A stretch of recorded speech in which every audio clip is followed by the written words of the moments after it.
Goranboyda 2025-ci ildə rayonun ictimai, siyasi, sosial, iqtisadi və mədəni inkişaf sahələrində görülmüş işlər və cari ildə qarşıda duran vəzifələr barədə rayon icra hakimiyyəti başçısının illik hesabat iclası keçirildi.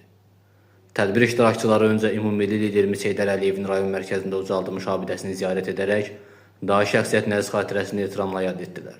Goranboy rayon icra hakimiyyəti başçısının keçirilən illik hesabat iclasında Prezident Administrasiyasının ərazi təşkilat məsələləri şöbəsinin, regionların sosial-iqtisadi inkişafının təhlili sektorunun müdiri Müşfiq Osmanov, rayon icra hakimiyyəti başçısı yanında şuranın üzvləri, o cümlədən hüquq mühafizə orqanlarının və rayonun xidmət sahələrinin rəhbərləri, rayon icra hakimiyyəti yanında ictimai şuranın üzvləri, inzibati ərazi idarələri üzrə nümayəndə və bələdiyyələr, rayonda fəaliyyət göstərən qeyri-hökumət təşkilatlarının nümayəndələri və bir qrup rayon fəalları iştirak etdilər.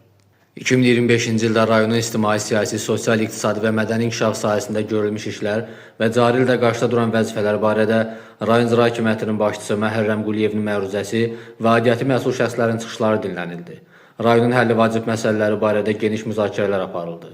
Rayon icra hakimiyyəti başçısı yanında şuranın və rayon icra hakimiyyətinin tədbirlər planına uyğun olaraq cari ildə də müvafiq işlərin operativ həyata keçirilməsi və icra vəziyyəti barədə rəhbərliyi müntəzəm hesabat və məlumatların verilməsinin təmin edilməsi ilə bağlı icra başçısı tərəfindən müvafiq tapşırıq və tövsiyələr verildi. Qeyd edək ki, hesabatda Goranboyun 2026-cı ildə Gənclər Paytaxtı seçilməsi ilə bağlı məsələ də müzakirə olundu.